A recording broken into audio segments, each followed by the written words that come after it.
Doctor Srivarma's wellness அனைத்து நோய்களுக்குமான ஆயுர்வேத மருத்துவம் தமிழகம் எங்கும். For appointments 99424411 and 99421166.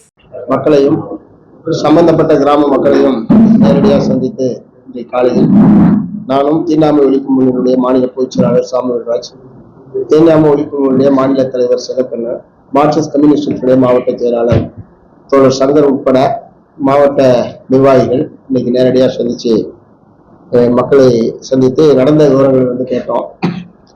அதை பொறுத்த வரைக்கும் ஏற்கனவே நான் முதல்ல சொல்ல விரும்புறது, ஏற்கனவே இந்த அடைக்கலம் காத்த ஐயனார் கோயில் சம்பந்தமான ஒரு பிரச்சனை என்பது ஏற்பட்டு அது தொடர்பான வழக்கு என்பது நிலுவையில் இருந்து கொண்டிருக்கிறது. ஒரு ஏற்கனவே பட்டியல் சாதி மக்களுக்கு சொந்தமான கோயில்ல அந்த மைதானம், கால்பந்து மைதானம் சம்பந்தமாக ஒரு பிரச்சனை நிலுவையில் இருக்கக்கூடிய நிலையில் கோயில் திருவிழா வருகிற சூழலில் மாவட்ட நிர்வாகம் முன்கூட்டியே இருதரப்பு மக்களையும் அழைத்து பேசி அந்த திருவிழாவை ஒரு முறையாக நடத்துவதற்கான ஒரு முன்னெச்சரிக்கை நடவடிக்கையை மாவட்ட நிர்வாகம் மேற்கொண்டிருந்தால் இத்தகைய ஒரு சம்பவமே நடக்காமல் தடுத்திருக்க முடியும். ஆனால் அத்தகைய ஒரு முன்னெச்சரிக்கை நடவடிக்கையில் மாவட்ட நிர்வாகம் ஈடுபடாதனுடைய விளைவுதான் அதனுடைய தொடர்ச்சியாக இத்தகைய ஒரு மோதல் போக்கில் கொண்டு வந்து அறிவிட்டிருக்கு. இரண்டாவது, திருவிழா நடக்கிற அன்னைக்காவது ஒரு கூடுதல் போலீஸ் பந்தோபஸ்தை போட்டு ஒரு இந்த மாதிரியான ஒரு தகராறு வருவதற்கு வாய்ப்பு இருக்கு, அல்லது வர தகராறே வரவில்லை என்றாலும் ஒரு கூடுதலான காவல்துறையை அங்கே பாதுகாப்புக்கு போட்டு இந்த சம்பவம் நடக்காமல் தடுத்திருக்க முடியும். இப்படிப்பட்ட எந்த முன்னெச்சரிக்கை நடவடிக்கையும் காவல்துறை தரப்புலையோ மாவட்ட நிர்வாக தரப்புலையோ மேற்கொள்ளாதனுடைய விளைவுதான் இந்த சம்பவத்துக்கான அடிப்படை காரணம் என்பதை முதல்ல நான் சொல்ல விரும்புறேன். ஏதாவது சம்பவம் நடந்ததுக்கு பிறகு இன்றைய தேதி வரை இப்ப மக்களுக்கு ஏற்பட்டிருக்கிற பாதிப்புகள் சம்பந்தமாக அவருடைய உடைமைகள் பாதிக்கப்பட்டிருக்கு, காரு அடித்து நொறுக்கப்பட்டிருக்கு, பைக் எரிக்கப்பட்டிருக்கு, வீடுகள் அடித்து நொறுக்கப்பட்டிருக்கு, ஒரு குடிசை வீடு முற்றிலும் எரிக்கப்பட்டிருக்கு. இத்தகைய சம்பவங்கள்லாம் நடந்ததற்கு பிறகு இப்ப சம்பவம் நடந்து 5 நாட்கள் முடிந்து விட்டது. இதுவரைக்கும் முறையான ஒரு கணக்கெடுப்பு கூட மாவட்ட நிர்வாக தரப்பிலிருந்து எடுக்கப்படாது. எஃப்ஐஆர் என்பது போடப்பட்டிருக்கு, இருதரப்புலையும் கைது என்பது நடந்திருக்கிறது, ரிமாண்ட் என்பது செய்யப்பட்டிருக்கு. ஆனா இந்த மாதிரியான சம்பவங்கள் உடைமைகள் பாதிக்கப்பட்ட மக்களுக்கு நிவாரணம், வன்கொடுமை தடுப்பு சட்டத்தின் கீழ் நிவாரணம் தருவதற்கு முறையான கணக்கெடுப்பு என்பது ரொம்ப ரொம்ப அவசியமான ஒன்று. ஆனா நாங்க மக்கள்கிட்ட கேட்டபோது இது வரைக்கும் யாரும் நேற்றைய தினம் தான் முதலாக தாசில்தார் வந்தார். அந்த பட்டியல் சாதி பழங்குடியினர் ஆணைய தலைவர் வந்தபோதுதான் தாசில்தார் கூட வந்தார் என்றதை அந்த மக்கள் சொல்றாங்க. நான் இந்த மாதிரியான சாதி கலவரங்கள், சாதி மோதல்கள் நடைபெறுகிற போது மாவட்ட ஆட்சித்தலைவர், மாவட்ட கண்காணிப்பாளர்னா உடனடியாக அந்த கிராமத்திற்கு சென்று பாதிக்க மக்களை சந்தித்து ஆறுதல் தருவது, நடந்த விவரங்களை கேட்டறிவது என்பது இயல்பாக நடக்க வேண்டிய ஒன்று. ஆனால் இன்றைய தேதி வரை புதுக்கோட்டை மாவட்ட ஆட்சித்தலைவர் அந்த கிராமத்திற்கே செல்லவில்லை. நான் சொல்றது இந்த பக்கத்தான் போகணும், அந்த பக்கம் தான் போகணும்னு சொல்ல. பொதுவாக இந்த மாதிரியான ஒரு மோதல் நடைபெற்று ஒரு பதட்டமான சூழ்நிலை இருக்கிற போது இன்னமும் இருதரப்பிலுமே பல இளைஞர்கள் ஊர்ல இல்லாம தலைமறைவாக போயிருக்கிற நிலைமை என்பது இருக்கு. ஏன்னா காவல்துறை எப்போது கைது செய்யும், என்ன வழக்கு போடுவாங்க அப்படின்ற மாதிரியான ஒரு அச்சம் காரணமாக இருதரப்பிலுமே இளைஞர்கள்லாம் ஊர்ல இல்லாம தலைமறைவாக இருக்கக்கூடிய நிலைமை என்பது இருந்து கொண்டிருக்கிறது. இத்தகைய சூழ்நிலையில் மாவட்ட நிர்வாகத்தினுடைய இந்த அலட்சியம் மிக முக்கியமான காரணம் என்பதை நான் முதல்ல சொல்ல விரும்புறேன். இரண்டாவது, அந்த அடைக்கலம் காத்த ஐயனார் கோயில் சம்பந்தமான மைதானம் தான் இதற்கான முக்கியமான இந்த பிரச்சனைக்கான மூல காரணம் மாதிரி தெரியுது. அங்க விசாரிச்ச வகையில இந்த தரப்புலையும் நாங்க நீண்ட காலமா அதுல விளையாண்டுட்டு இருந்திருக்கிறோம் அப்படின்னு சொல்லி இந்த தரப்புல சொல்றாங்க. அது எங்களுக்கு உடமையானது, ஏன்னா எங்களுடைய கோயில் அங்க இருக்கு, இந்த மக்களுக்கான சமுதாய கூட என்பது அங்கே கட்டப்பட்டு அது பயன்படுத்தப்படாமல் நீண்ட காலமாக கிடக்குது. அதுக்கு ஒட்டிதான் இந்த கால்பந்து விளையாண்ட இடமும் என்பது இருக்கு, கைப்பந்து விளையாண்ட இடமும் அங்க இருக்கு. ஆகவே அது எங்களுக்கு சொந்தமானது, இவங்க தேவையில்லாம அது நாங்க நம்ம ஊர் பசங்க விளையாடுறாங்கன்ற முறையில் அனுமதிச்சோம், ஆனால் இப்போது அவர்கள் உரிமை கோருகிறார்கள், இதுதான் பிரச்சனை என்கிற முறையில பட்டியல் சாதி மக்கள் தரப்புல சொல்றாங்க. அது உண்மையிலேயே இதுல வருவாய்த்துறை தலையிட்டு இருந்தால், வருவாய்த்துறை தலையிட்டு இது உங்களுக்கு சொந்தமா அவங்களுக்கு சொந்தமா வருவாய்த்துறை ஆவணங்கள்ல என்ன இருக்கு, இந்த ஐயனார் கோயிலுக்கு தான் அது சொந்தம் என்று சொன்னால் இயல்பா கோயில் இந்த மக்களுக்கு சொந்தம் என்றால் மைதானமா அவங்களுக்கு தான் சொந்தமா இருக்கணும். ஆகவே வருவாய்த்துறை இந்த பிரச்சனைய நீண்ட காலமாக இதை தீர்க்க வேண்டும் என்கிற முறையில தலையிட்டு தீர்த்திருந்தா இப்படி ஒரு மோதல் வர வேண்டிய அவசியமே இருக்கு. ஏன்னா அந்த மக்கள்கிட்ட கேட்கும்போது 2 தரப்புமே என்ன சொல்றாங்கன்னா, கோயில் வழிபாட்டுல எங்களுக்கு எந்த பிரச்சனையும் இல்லை, கோயில்ல உள்ள போய் வழிபடுறதும் மற்றதுல எங்களுக்கு எந்த பிரச்சனையும் இல்லை, எந்த விதமான தடையும் இல்லை என்பதை இருதரப்புமே ஒத்துக்கிறாங்க. அந்த மாரியம்மன் கோயில்ல போய் வழிபடுறதுல எங்களுக்கு எந்த பிரச்சனையும் இல்லை, இந்த இடம் சம்பந்தமாக தான் பிரச்சனை என்பது நீண்ட காலமாக இருந்து கொண்டிருக்கு என்ற முறையில் அவங்க வந்து சொல்றாங்க. அதனால இதுல வந்து இப்பயும் நான் வற்புறுத்த விரும்புறது, வருவாய்த்துறை உடனடியாக இதில் தலையிட்டு அந்த ஐயனார் கோயில் அருகில் உள்ள அந்த காலி மைதானம் அது யாருக்கு சொந்தமானது என்பதை வருவாய்த்துறை ஆவணங்களின் அடிப்படையில் அது வந்து தன்னுடைய நிலையை தெரிவிக்கணும். ஏற்கனவே இது சம்பந்தமான வழக்கு நீண்ட காலமாக நிலுவையில் இருப்பதாக அந்த மக்கள் சொல்லுகிறார்கள். ஆகவே அந்த வழக்கை விரைவாக முடிப்பதற்குரிய நடவடிக்கையை நீதிமன்றத்தில் மாவட்ட நிர்வாகம் வந்து மேற்கொள்ள வேண்டும். மேற்கொண்டு இது போன்ற ஒரு சம்பவங்கள் நடக்காமல் பார்த்துக் கொள்வதற்கான எல்லா முன்னெச்சரிக்கை நடவடிக்கையும் இதற்கு பிறகாவது மாவட்ட நிர்வாக தரப்பில் அரசு தரப்பில் மேற்கொள்ள வேண்டும் என்பதை நான் வந்து வற்புறுத்த விரும்புறேன். அடுத்து நான் வற்புறுத்த விரும்புறது, கைது என்பது சம்பந்தம் கையில் கிடைப்பவர்களை தான் கைது செய்து என்கிற அணுகுமுறை இந்த மாதிரியான சம்பவம் நடக்கும்போதெல்லாம் காவல்துறை வழக்கமாக மேற்கொள்கிற ஒரு நடைமுறையா இருக்கு. அதனால நான் அரசாங்கத்தை கேட்டுக்க விரும்புறது, நேரடியாக இந்த மோதலில் சம்பந்தப்படாதவர்கள் யாரையும் காவல்துறை விசாரணை என்கிற பெயரில் கைது செய்யக்கூடாது. இதற்கு பிறகு இருதரப்புலையுமே ரெண்டு தரப்புலையுமே இந்த பிரச்சனையில் நேரடியாக சம்பந்தப்பட்டதற்கான ஆதாரங்கள் ஆவணங்கள் இருந்தால் அதன் அடிப்படையில் கைது செய்வது என்பது வேறு. இந்த ஊரை சார்ந்தவர்கள் என்பதற்காகவே அல்லது இந்த தெருவை சார்ந்தவர்கள் என்பதற்காகவே கைது செய்து என்கிற அணுகுமுறையை காவல்துறை இனிமேல் மேற்கொள்ளக்கூடாது. அதனால அதுல வந்து மாவட்ட காவல்துறை அந்த முறையில் அங்க வந்து அறிவுறுத்தலாம். ஏன்னா அந்த ஊர் எல்லையிலேயே தான் காவல் நிலையம் இருக்கு. நான் அந்த காவல் நிலையத்தெல்லாம் பார்த்துட்டு தான் வந்தோம். ஊர் எல்லையிலேயே தான் காவல் நிலையம் இருக்கிறது. இந்த மாதிரி இவங்க 200 பேருக்கு மேலே திரண்டு வர்றாங்கன்னா அது அடுத்த சில நிமிடங்களில் அந்த காவல் நிலையத்திற்கு அதிகமான பேர் போயிருக்க முடியும். ஒரு 4 பேர் தான் அங்க இருந்ததா மக்கள் சொல்றாங்க. 4 கான்ஸ்டபிள் இந்த சம்பவம் நடக்கிறதுக்கு முன்பாகவே 4 கான்ஸ்டபிள் தெருவு முனையில இருந்தாங்க அப்படின்னு சொல்லி மக்கள் அதை சொல்றாங்க. ஆனா அவர்களால் இவ்வளவு பெரிய கும்பலை அவர்களால் அதில் வந்து கட்டுப்படுத்த முடியல. இவங்க 4 பேர் அவங்க 200 பேருன்ற போது கட்டுப்படுத்த முடியலன்ற முறையில அவங்க வந்து தெரிவிக்கிறாங்க. அதனால காவல் அந்த அருகிலேயே காவல் நிலையம் இருந்து கூட அந்த கலவரத்தையும் தடுக்க முடியல. பாதிக்கப்பட்ட இந்த பாதிப்பு ஏற்படாமல் தடுப்பதற்கான எந்த முயற்சியிலும் அவங்க வந்து ஈடுபடுறதுடைய விளைவு. ஆனா இத்தகைய சூழ்நிலையில் அன்றைய தினமே காவல்துறை சார்பில் வெளியிடப்பட்ட அறிக்கை என்பது மிக மிக கண்டிக்கத்தக்கது. அவங்க வந்து பெட்ரோல் பங்கில் ஏற்பட்ட தகராறின் விளைவாகத்தான் இது வந்து ஏற்படுதே தவிர இது சாதிய மோதலம் வழிபாட்டு உரிமை சம்பந்தப்பட்ட மோதலே இல்லை என்று சொல்லி அன்றைய தினமே 5ஆம் தேதி இரவு சம்பவம் நடக்குது, 6ஆம் தேதி காலையில அறிக்கை வந்துச்சு. நான் என்ன கேட்க விரும்புறேன், காவல்துறை அதிகாரிகளை, ஒரு சம்பவம் நடந்திருக்குது, அது சம்பந்தமான புலன் விசாரணை என்பதே துவங்கப்படலை. முழுமையான புலன் விசாரணை நடத்தி மாவட்ட நிர்வாக தரப்பில் என்னென்ன மாதிரியான சொல்றதுதான் இவ்வளவு காலம் நம்ம கேள்விப்பட்டிருக்கோம். சம்பவம் நடந்த உடனேயே இவங்களுக்கு ஏற்கனவே எல்லாமே திட்டமிட்டு தெரிந்ததை போல அந்த பிரச்சனையை இது வந்து இதனாலதான் நடந்தது என்று சொன்னது என்பது ஏற்புடையதல்ல. மாறாக முழுமையான விசாரணை நடத்தி அவங்க சொல்லியிருந்தாங்க, வேற விஷயம். காவல்துறை அந்த மாதிரி அறிக்கை விட்டதுக்கு நோக்கம் அது முழுக்க முழுக்க இந்த பிரச்சனையை திசை திருப்புவதும் மூடி மறைக்கிற நோக்கத்தோடு தான் காவல்துறை அதிகாரி தரப்பில் அத்தகைய அறிக்கை என்பது வெளியிடப்பட்டிருக்கு. ஆகவே அது வந்து பொருத்தமானதல்ல. இது மாதிரி சமீப காலத்துல பல சம்பவங்கள்ல இப்படி காவல்துறை அதிகாரிகள் தன்னிச்சையாக இத்தகைய அறிக்கைகளை வெளியிடுவது என்பது வழக்கமாக இருக்கு தமிழ்நாட்டில். இதெல்லாம் பல ஆண்டுகளுக்கு முன்பாக இப்படிலாம் நம்ம பார்க்கவே முடியாது. அதிகாரிகள் வாயை திறந்து பேசவே மாட்டாங்க. வழக்கு விசாரணையில் இருக்கு, நாங்க எதுவும் கருத்து சொல்ல முடியாது என்று சொல்லித்தான் நாங்கள் கேள்விப்பட்டிருக்கிறோமே தவிர வழக்கினுடைய ஆரம்ப கட்டத்திலேயே இப்படித்தான் அப்படித்தான் சொல்லி அதிகாரிகள் இந்த மாதிரியான அறிக்கை பகிரங்கமாக வெளியிடுவது என்பதெல்லாம் இப்போதுதான் புதிய நடைமுறையாக இருக்கு. இது வந்து அரசுக்கு தேவையில்லாத சிக்கலை ஏற்படுத்தும். அதிகாரிகளுடைய இத்தகைய அணுகுமுறை தமிழ்நாடு அரசுக்கு தேவையற்ற சிக்கலை ஏற்படுத்தும். அதனால இதுல வந்து காவல்துறையினுடைய இந்த வடநாடு சம்பவத்தை பொறுத்தவரை காவல்துறையுடைய அறிக்கையை நாங்கள் வந்து ஏற்கவில்லை. அதனால இந்த மாவட்ட காவல்துறை கண்காணிப்பாளர் இங்கே இருக்கிற நிலையில் இந்த வழக்கு சம்பந்தமான புலன் விசாரணை நடைபெறுவது என்பது ஒரு நேர்மையான முறையில் இந்த வழக்கு விசாரணை நடக்குமா என்கிற சந்தேகத்தை ஏற்படுத்துகிறது. ஏன்னா அவருடைய ஒப்புதல் இல்லாமல் அப்படி ஒரு அறிக்கை காவல்துறை தரப்பில் வருவதற்கு வாய்ப்பே கிடையாது. ஆகவே இந்த வழக்கை வந்து வேறு நேர்மையான அதிகாரிகளிடம் இந்த வழக்கு விசாரணை ஒப்படைக்கணும். SC/ST வன்கொடுமை தடுப்பு சட்டத்தின் கீழ் FIR போட்ட உடனேயே இந்த நிவாரணங்கள் முழுவதும் வழங்கப்பட்டிருக்க வேண்டும். கணக்கு கூட எடுக்கப்படுவது என்பது சரியல்ல. ஆகவே மேலும் காலதாமதம் செய்யாமல் 1-2 தினங்களுக்குள் கணக்கெடுப்பு நடத்தி அந்த சட்டப்படியான இழப்பீட்டை, வன்கொடுமை தடுப்பு சட்டத்தின் கீழ் இத்தகைய சம்பவங்களில் வழங்க வேண்டிய இழப்பீட்டை உடனடியாக வழங்குவதற்கு அரசு முன்வர வேண்டும் என்று நான் வற்புறுத்தி கேட்டுக்கொள்கிறேன். பல்வேறு வழக்குகள்ல காவல்துறை அதிகாரிகளோ உயரதிகாரிகளோ இல்ல செக்ரட்டரி லெவல்லையோ ஆட்சியர் லெவல்லையோ ஏதோ ஒரு சம்பவம் நடந்தோம்னா நீங்க சொல்ற மாதிரி மூடி மறைக்கிறதுக்கு நடவடிக்கைகளை வந்து எடுக்கிறாங்க. பல்வேறு உதாரணங்கள் பல்வேறு உதாரணங்கள் சமீப காலத்திலே இருக்கு. இது வந்து அரசுக்கு தெரியாமையா இது நடக்குது. அரசோட ஒப்புதல் இல்லாம அவங்க ஆட்சியர் வந்து கொடுக்க போறாங்க. முழு பொறுப்பு அரசு தானே சூழ்நிலை இருக்கும்.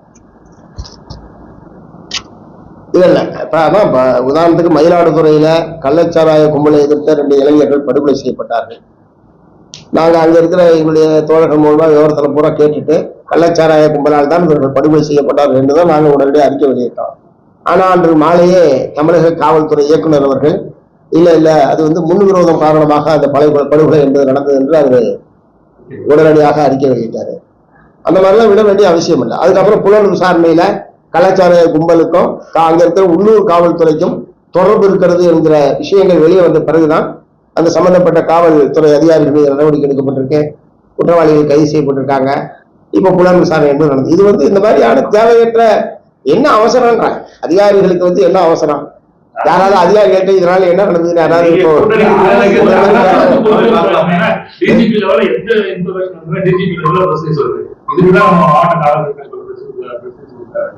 எந்த கள்ளக்குறிச்சி சம்பவமா இருக்கட்டும் எந்த சம்பவமா இருந்தாலும் டிஜிபி வந்து இந்த மாதிரி அறிக்கை வந்து முதல் அறிக்கை வந்து வருது. இது அரசுக்கு தெரியாம டிஜிபி வந்து தன்னிச்சையாக அறிக்கை கொடுக்க கூடாது. இல்ல இந்த அரசு தரப்புலதான் நீங்க விளக்கம் கேட்கணும். இதே கேள்விய அது கேட்கலாம். இல்ல இப்ப நான் உங்ககிட்ட சொல்றது என்பது முதலமைச்சரின் கவனத்துக்கு போகாம இருக்கும். ஏற்கனவே மயிலாடுதுறை சம்பவம் நடந்த போது இந்த கருத்தை நாங்க வந்து தெரிவிச்சு எதை பேசாம இருக்கோம்?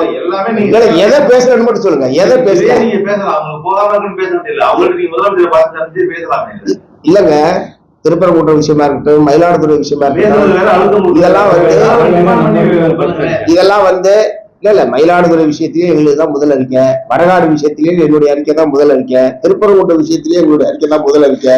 அது கூட்டணி கட்சி என்பதற்காகவோ ஆளுங்கட்சியோடு நாங்கள் ஒரு தோழமையோடு இருக்கிறோம் என்பதற்காகவோ இந்த மாதிரியான பிரச்சனைகள்லாம் நாங்கள் ஒன்று சமரசம் செய்து கொள்கிறோம். நாங்களும் கொடுத்தோங்கிற அறிக்கையை நான் கேட்கிறேன். நேரத்தை அழுத்தம் கொடுத்து தமிழக நீங்க கூட்டணியில் இருக்கீங்க நாங்க ஏதாவது ஒரு டிமாண்ட் நீங்க வைக்கலாமே. ஒரு மேஜரான தொடர்ந்து சமூக நீதி பேசுற திமுக ஆட்சியில தொடர்ந்து தலித்து மீதான வன்முறைகள் தலித்து கட்டமைப்பு விடக்கூடியவரை நம்ம வந்து கண்கூடாவே பாக்குறோம்.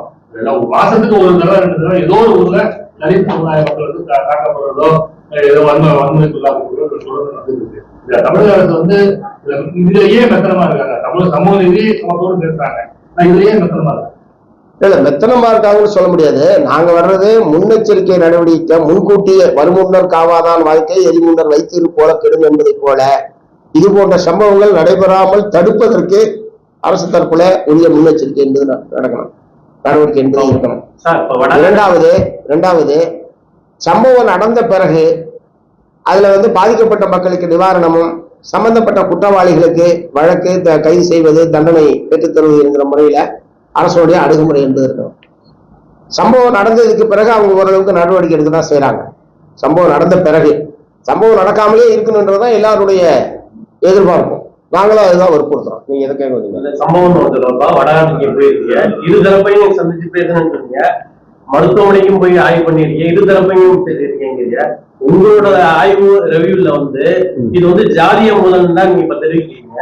ஆனா அரசு தரப்புல முழுக்க அது வந்து இது வந்து பெட்ரோல் பங்க்ல பெட்ரோல் போடுறதுனால தகராறு. அப்படி ஜாதிய மோதலாக இருந்தால் 10 நாள் திருவிழா நடக்கும் போது கடைசி நாள் வந்து இந்த பிரச்சனை நடக்கிறதுக்கான வாய்ப்பு இல்லைன்னா எப்பவும் நடந்துருக்கணும்னா என்ன சொல்லல. வழிபாட்டுல பிரச்சனை இல்லைன்னா அரசோட அறிக்கைக்கும் உங்களோட ஆய்வுக்கும் வந்து நிறைய முரண்பாடு இருக்கு. அரசு தரப்புல சொல்றதா அப்படியே ஏத்துக்கணுன்றது என்னுடைய வேலை கிடையாது. நாங்க வந்து கள ஆய்வுல எங்களுக்கு கிடைச்ச தகவல் அடிப்படையில நாங்க இந்த கருத்தை சொல்றோம். இரண்டாவது, சாதிய மோதல்ல 200 பேர் திரண்டு போய் பட்டியல் சாதி மக்களுடைய தெருக்குள்ள அடிக்கிறதுக்கு அதுக்கு பேர் என்ன? அது மோதலா? அதுக்கு பேர் என்னன்னு கேட்கிறேன். ஒருத்தனுக்கு ஒருத்தன் தகராறுனா ஒருத்தன் கட்டி புரண்டு சண்டை போட்டுக்கிறது வேற.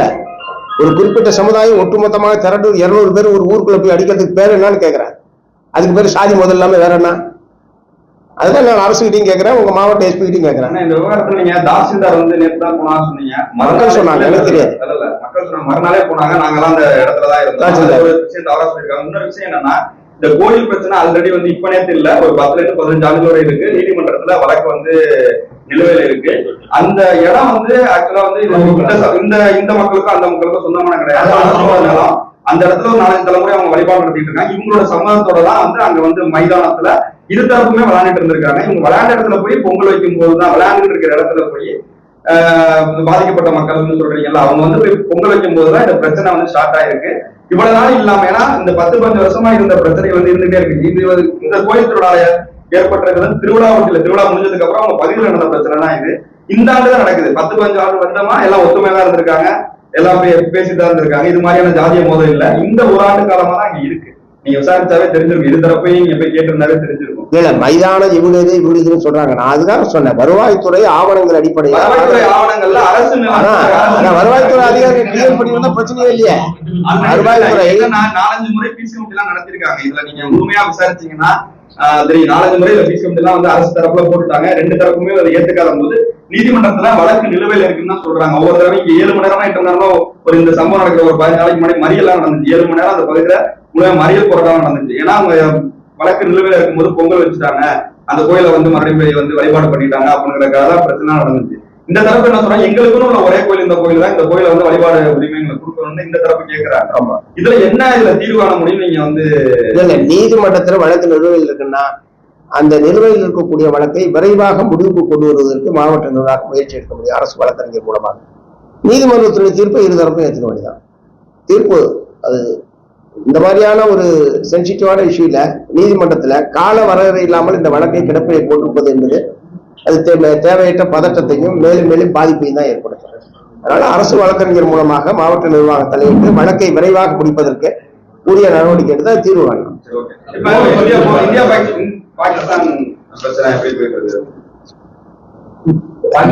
அதாவது பெகல்காம்ல நடைபெற்ற அந்த தீவிரவாதிகளுடைய தாக்குதல் கடுமையான கண்டனத்துக்குரியது. எந்த விதமான சந்தேகமும் இல்லாத ஒரு 26 அப்பாவி மக்கள் படுகொலை செய்யப்பட்டிருக்கிறார்கள். ஆகவே அந்த தாக்குதலுக்கு காரணமான தீவிரவாதிகள் யாராக இருந்தாலும் அவர்கள் கடுமையாக தண்டிக்கப்பட வேண்டும் என்பதைத்தான் மார்க்சிஸ்ட் கம்யூனிஸ்ட் கட்சி ஆரம்பத்திலிருந்து சொல்லிட்டு இருக்கு. 2 நாட்களுக்கு முன்பாக செந்தூர் ஆபரேஷன் என்கிற பெயரில் அந்த தீவிரவாதிகளுடைய முகாம்கள் மீது இந்திய ராணுவம் எடுத்த நடவடிக்கையை நாங்கள் வந்து வரவேற்றிருக்கோம். தீவிரவாதத்தை ஒழிப்பது, தீவிரவாதிகள் மீது நடவடிக்கை எடுப்பது என்பதுதான் இப்ப மேற்கொள்ள வேண்டிய நடவடிக்கை. அதற்கு பதிலாக இந்திய நாடு முழுவதும் 250 மாவட்டங்கள்ல போர் ஒத்திகை நடத்துவது, முன்னெச்சரிக்கை நடவடிக்கை என்கிற பொருள் ஒத்திகை நடத்துவது, அல்லது யுத்தத்தை நாங்கள் தொடருவோம் அப்படின்ற முறையிலான ஒரு போர் பதட்டத்தை உருவாக்குவது என்பதையெல்லாம் மார்க்சிஸ்ட் கம்யூனிஸ்ட் கட்சி ஏற்கனவே தீவிரவாதத்துக்கு எதிராக, தீவிரவாதிகளுக்கு எதிராக நடவடிக்கை எடுப்பது என்கிற பெயரில் அப்பாவி மக்கள் 2 தரப்புலையும் 2 நாட்டிலையும் அப்பாவி மக்கள் பாதிக்கப்படக்கூடிய வகையில் நடவடிக்கை எடுப்பது, இந்த மாதிரியான யுத்த நடவடிக்கை ஈடுபடுவது என்பது ஏற்கத்தக்கதல்ல. அருணாங்கில வந்து சாலையில பூரா பாகிஸ்தான் கொடிய ரோட்ல ஓட்டிட்டு போயிட்டாங்க. அது ஒரு பெரிய யார் ஓட்டிட்டு போயிருக்காங்க? யாரு இன்னைக்கு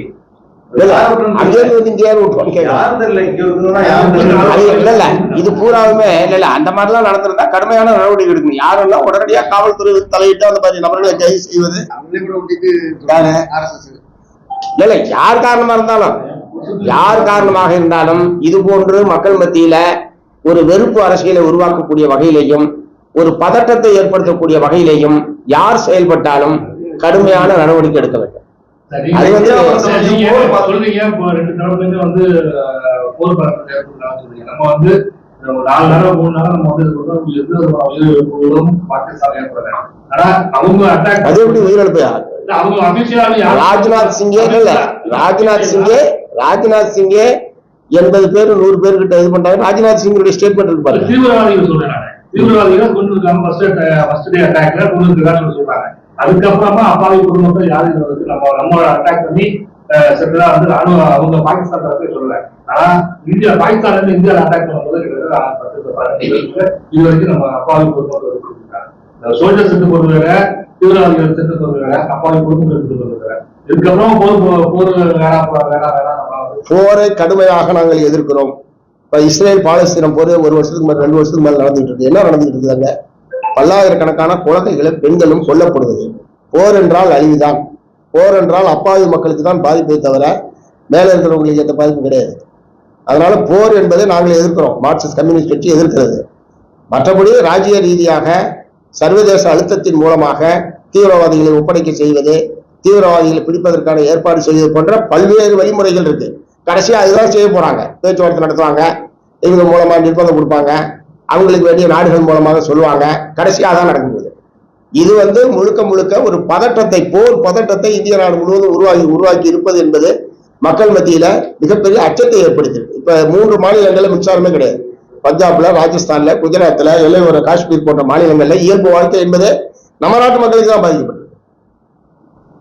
குழந்தைங்க படிக்க முடியாது, கரண்ட் கிடையாது, இயல்பு வாழ்க்கை என்பது கடுமையாக பாதிக்கப்பட்டிருக்கு. அதனால நாங்க தீவிரவாதிகள் மீது, தீவிரவாதத்தின் மீது கடுமையான எதிர்ப்பை நாங்கள் தெரிவிக்கிறோம். அதில் நடவடிக்கை எடுப்பதில் எங்களுக்கு எந்த விதமான ஆட்சேபனையும் இல்லை. அதன் மீது நடவடிக்கை எடுக்கிற பெயரில் ஒரு பெரிய யுத்தத்துக்கான தயாரிப்பு செய்வதை மார்க்சிஸ்ட் கம்யூனிஸ்ட் கட்சி எதிர்க்கிறது.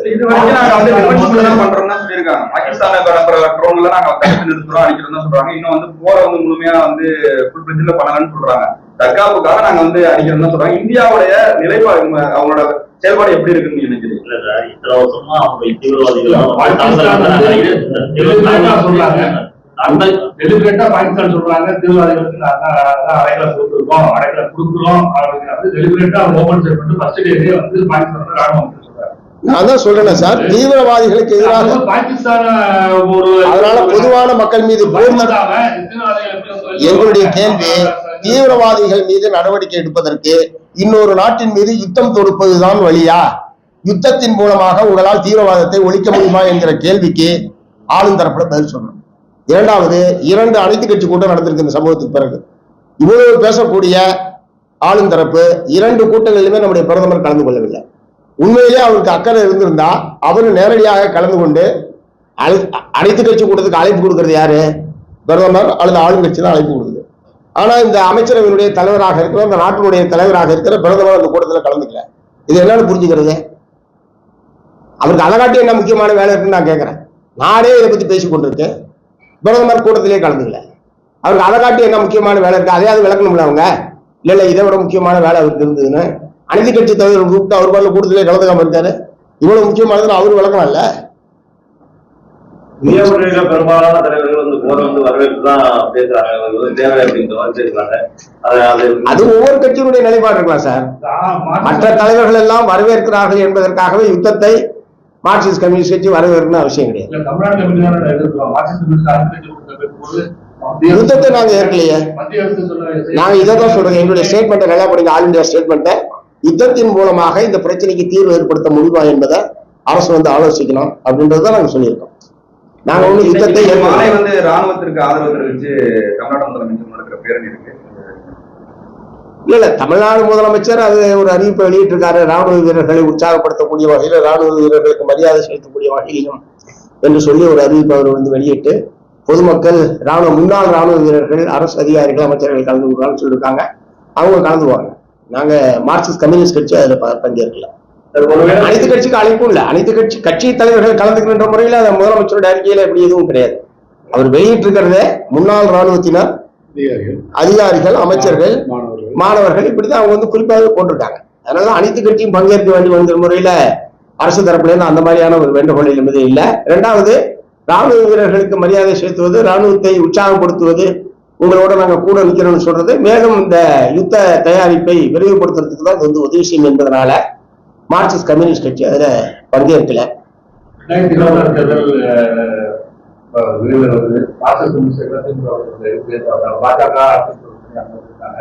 விஜய் புதுசா வராரு, ஏற்கனவே நாற்பது சீமான் இருக்காரு. போட்டிகள் இல்ல, பிஜேபி அதிமுக கூட்டணி என்பது ஒரு சந்தர்ப்பவாத கூட்டணி. ஏன்னா அந்த கூட்டணி ஏற்படுவதற்கு 1 வாரத்திற்கு முன்பாகத்தான் வக்ஃபு வாரிய திருத்த சட்டத்துக்கு எதிராக அதிமுக பாராளுமன்றத்திலே வாக்களித்திருக்கிறது. 1 வாரத்துக்குள்ள என்ன பிஜேபியினுடைய அணுகுமுறையில, கொள்கையில மாற்றம் ஏற்படுத்தி அவர் போய் அங்க சேர்ந்திருக்காரு. ஆகவே அவங்களுடைய ஒரே நோக்கம், திரு எடப்பாடி பழனிசாமி அவர்கள் சொல்லி இருப்பதை போல திமுகவை ஆட்சி அதிகாரத்திலிருந்து அப்புறப்படுத்த வேண்டும், அதுக்கு யாரோட வேணாலும் நாங்க சேருவோம் அப்படின்ற ஒரு 1 பாயிண்ட் ப்ரோக்ராம்ல தான் அவங்க வந்து இப்ப அங்க போய் சேர்ந்திருக்காங்க. இரண்டாவது, அவங்க ஏற்கனவே ஆட்சியில் அதிகாரத்தில் இருந்த காலத்தில் சம்பாதித்த சொத்துக்களை எல்லாம் பாதுகாத்துக் கொள்ள வேண்டிய அவசியம் இருக்கு. இல்லைன்னா அவங்க வந்து அமலாக்கத்துறை, வருமான வரித்துறை, மற்ற பல துறைகள் எல்லாம் பயன்படுத்தி அவங்க அச்சுறுத்துறதுக்கான வாய்ப்பு இருக்கு. ஸோ அதுல இருந்து தப்பிக்கிறதுக்கும் இந்த மாதிரியான ஒரு சந்தர்ப்பவாத கூட்டணியை அவங்க ஏற்படுத்தி கொண்டிருக்கிறாங்க. அந்த கூட்டணி இப்போ முறையாக அதிகாரப்பூர்வமாக அறிவிக்கப்பட்டிருக்கு. எங்களை பொறுத்த வரைக்கும் இந்த பிஜேபி அதிமுக கூட்டணியை முறியடிப்பது என்பது மிக மிக முக்கியமான ஒரு கடமை இந்த 2026 தேர்தலில் அப்படின்றதுதான் நாங்கள் எடுத்திருக்கிற அரசியல் நிலைப்பாடு. அதுக்கு உட்பட்டு நாங்க செயல்படுவோம். ஏற்கனவே மத்திய மாநில அரசுனால அதாவது வரி வட்டியெல்லாம் நிறைய உயர்ந்து போய் மக்கள் எல்லாம் பாதிக்கப்பட்டிருக்காங்க. தொடர்ந்து இந்த போர் நடந்துகிட்டே இருந்தா இந்த போர் முடிந்த பிறகு எல்லா விதத்திலும் வந்து விலையேற்றங்கள் அதிகரிக்கும் அப்படிங்கிற மாதிரி ஒரு சூழ்நிலை இருக்கு. அது என்ன மாதிரி சொல்லிட்டேன், யுத்தம்னு வந்தாவே அழிவுதான். அது என்ன நியாயமா இருந்தாலும் சரி, யுத்தம் போர் நடத்துவதற்கான என்ன நியாயங்கள் இருந்தாலும் போர் என்பது அழிவுல தான் கொண்டு போய் விடும். அப்பாவி மக்களுக்கு தான் கடுமையான பாதிப்பு என்பது வரும். அதனால இந்த மாதிரியான ஒரு சூழல்ல இப்பதான் சொன்னேன், இப்போ 4-5 நாளா வந்து அந்த 3-4 மாநிலங்கள்ல மின்சாரம் நிறுத்தப்பட்டாச்சு. மக்கள் எல்லாம் பதுங்குடியில போய் வாழ்ந்துட்டு இருக்காங்க. ஒரு இயல்பான வாழ்க்கை என்பது இல்லாம இருக்கு. இப்பயே நீங்க சொன்ன மாதிரி எனது போர் முஸ்லீம் தான் நடந்துகிட்டு இருக்கு. ஒரு உண்மையில் யுத்தம் துவங்கினால் என்ன மாதிரி நிலைமை ஏற்படும் என்பதை யோசிச்சு பாருங்க. கட்டாயம் அது பாதிப்பு நெருக்கடி வரத்தான் செய்யும். திமுக அமைச்சர்களை இருக்கக்கூடிய அமைச்சர்கள் பாலாஜி இப்போது துறைமுருகன் வந்து சிஇடி ரேட்டை மாற்றிருக்காரு. அவர் மேலே தொடர்ந்து தமிழக அமைச்சர்கள் இடி ரேடு இது போன்ற வந்து முறைகேடுகள் வந்து பல்வேறு முறைகேடுகள் வந்து ஈடுபட்டு ஒன்றிய பிஜேபி அரசாங்கம் தன்னோடு உறவில் இல்லாத இந்த மாதிரி மாநில அரசாங்கங்கள் மீது, அமைச்சர்கள் மீது, அல்லது தங்களோடு தேர்தல் உறவு இல்லாத இந்த மாதிரியான கட்சி தலைவர்கள், எதிர்கட்சி தலைவர்கள் மீது தனக்கு இருக்கிற அதிகாரத்தை பயன்படுத்தி சட்டவிரோதமான முறையில் இந்த மாதிரி அமலாக்கத்துறையை பயன்படுத்துவது, வருமானத்துறையை பயன்படுத்துவது என்பது கடந்த 7-10 ஆண்டுகளாக வழக்கமாக பண்ணிட்டு இருக்கிறாங்க. அதனால அது முழுக்க முழுக்க சட்டவிரோதமான ஒன்று. முறையா உண்மையிலே தவறு நடந்திருந்தா, ஊழல் நடந்திருந்தா சட்டப்படி நடவடிக்கை எடுக்க வேண்டும் என்பதுதான் மார்க்சிஸ்ட் கம்யூனிஸ்ட் கட்சி சார்பாக வற்புறுத்த விரும்புகிறது. ஆனால் பிஜேபி செய்யறது பூராவுமே இத்தகைய நடவடிக்கையில் ஈடுபடுவதன் மூலமாக தாங்கள் சொல்வதை கேட்கக்கூடியவர்களாகவும் அல்லது தங்களுடைய அணிக்கு இந்த கட்சி தலைவர்களை இழுப்பது என்பதற்கான ஒரு தந்திரமாகவும் தான் இத்தகைய ரெய்டை பூரா அவங்க பயன்படுத்திட்டு இருக்கிறாங்க. அதான் இப்ப சொன்னேன், அதிமுக பிஜேபி கூட்டணியை கூட அந்த மாதிரியான ஒரு மிரட்டல் என்பது சேர்ந்துதான் அவர் மகிழ்ச்சியா சேர்ந்துதான் சொல்லியிருக்காங்க.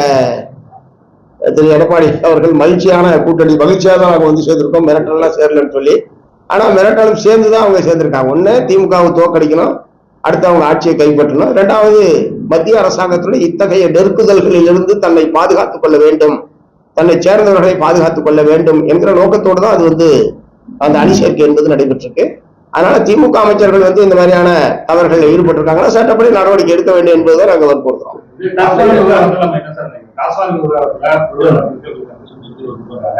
உங்க தொழிற்சங்கமும் டாஸ்மார்க்ல இருக்கு, அவங்க வந்து பணியாளர்கள் வந்து இருக்காங்க. இப்ப உயர்நீதிமன்றமே சொல்லிடுச்சு சார், டாஸ்மாக் தலைமை அலுவலகத்தில் நடந்த ரெய்டு சம்பந்தமாக உயர்நீதிமன்றமே அந்த விசாரணையை தொடர்ந்து நடத்தலாம் என்று, உச்சநீதிமன்றம் தொடர்ந்து விசாரணை நடத்தலாம் என்று சொல்லியிருக்கு. அதனால அந்த விசாரணை முடிவுல என்ன முடிவு வந்தாலும் அவங்க ஏற்றுக்க வேண்டியதான். திமுக வந்து 4 ஆண்டு கால சாதனைகள் வந்து நாங்க தேர்தல் அறிக்கையில சொன்னதெல்லாம் நிறைவேற்றி கூடுதலா சொல்லாதெல்லாம் நிறைவேற்றி சொல்லிருக்காங்களே, நீங்க எப்படி பாக்குறீங்க? சொன்னதையும் செஞ்சிருக்காங்க, சொல்லாதையும் செஞ்சிருக்காங்க, சொன்னதை செய்யாமையும் இருக்காங்க. நிறைவேற்ற வேண்டிய வாக்குறுதிகள் இருக்கு. நான் சொல்றது 505 வாக்குறுதிகள் கொடுத்திருந்தாங்க. 505 நிறைவேற்றதா முதலமைச்சர் ஒன்றும் சொல்லல. மற்ற பல அமைச்சர்கள், அவங்க தலைமை கழக பேச்சாளர்கள் அவங்க வந்து நிறைய சொல்லிட்டு இருக்காங்க. அதை நம்ம கணக்கில் எடுத்துக்க வேண்டிய அவசியம் இல்லை. முதலமைச்சர் தரப்புல 100% நிறைவேற்றிருக்கிற மாதிரிலாம் சொல்லல. இன்னமும் நாங்கள் நிறைவேற்றப்பட வேண்டிய வாக்குறுதிகள் நிலுவையில் இருக்கிறது. இந்த ஆட்சி காலம் முடிவதற்குள் கட்டாயம் நிறைவேற்றுவோம் என்ற முறையில தான் முதலமைச்சருடைய ஸ்டேட்மெண்ட் என்பது இருக்கு. அதனால மீதி இருக்கிறதையும் ஏன்னா நிறைவேற்றப்பட்ட பகுதி மக்கள் நம்ம வாக்குறுதியை நிறைவேற்றினாங்கன்ற முறையில் ஒரு ஆதரவான மனநிலையில் இருக்காங்க. நிறைவேற்றப்படாத வாக்குறுதியால் பலன் பெற வேண்டிய மக்கள் அதிருப்தியில் இருக்காங்க. அதனால அந்த வாக்குறுதிகளும் முழுமையாக நிறைவேற்றப்பட வேண்டும் என்பதை நான் கட்சியின் சார்பில் வற்புறுத்துறேன். சிஎம் பேசியிருக்காரு, இந்த மாதிரி 2.0 சிங்கப்பாதையில வந்து செல்ல போறோம். சரி, அது அடுத்து வரும்போது தானே இப்ப வரும்போது என்ன சார் செய்யணும்? அடுத்து வரும்போது தானே இது இப்ப சொல்லி அவரு இந்த 10 மாசம் சொல்லி அடுத்து 26ல ஆட்சி அதிகாரத்தை கைப்பற்றியதற்கு பிறகு அந்த பாதையில போகணும்னு சொல்லியிருக்காரு. அதான் 26ல ஆட்சி திரும்ப ஆட்சி அமைச்ச பிறகுதானே இது. நான் சொல்றது இப்ப நிலுவையில் இருக்கக்கூடிய மீதி வாக்குறுதிகளை நிறைவேற்றுங்க. அந்த நிறைவேற்றப்படாத 4 வருஷமா நிறைவேற்றப்படாதல அதுக்குள்ள இருக்காங்க. அவர்களுடைய வாக்குறுதிகளை நிறைவேற்றுவது என்பதுதான் அரசுக்கு நல்லது.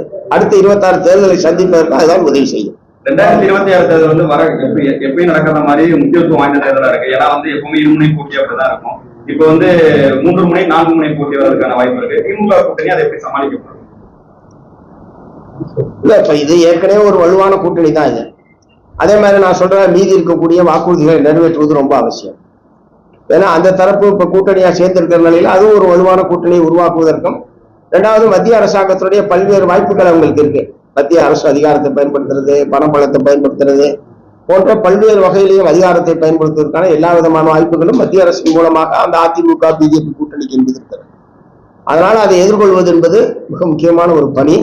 அதற்கேற்ப திமுக தன்னுடைய அணுகுமுறையை வகுக்க வேண்டும் என்பதுதான் நான் இப்ப சொல்ல விரும்புறேன். அடுத்து நான் பொதுவாக அந்த வடகாடு மக்களுக்கு என்னுடைய வேண்டுகோள், சம்பவம் நடந்து வச்சு அதுல வந்து சட்டப்படி என்னவோ அது வந்து அரசாங்க நடவடிக்கை எடுக்கட்டும். பாதிக்கப்பட்ட மக்களுக்கு நிவாரணம், இந்த சம்பவத்தில் சம்பந்தப்பட்டவர்கள் யாராக இருந்தாலும் அவர்கள் மீது நடவடிக்கை எடுக்கணும். சம்பந்தம் இல்லாதவர்களை கைது செய்யக்கூடாது.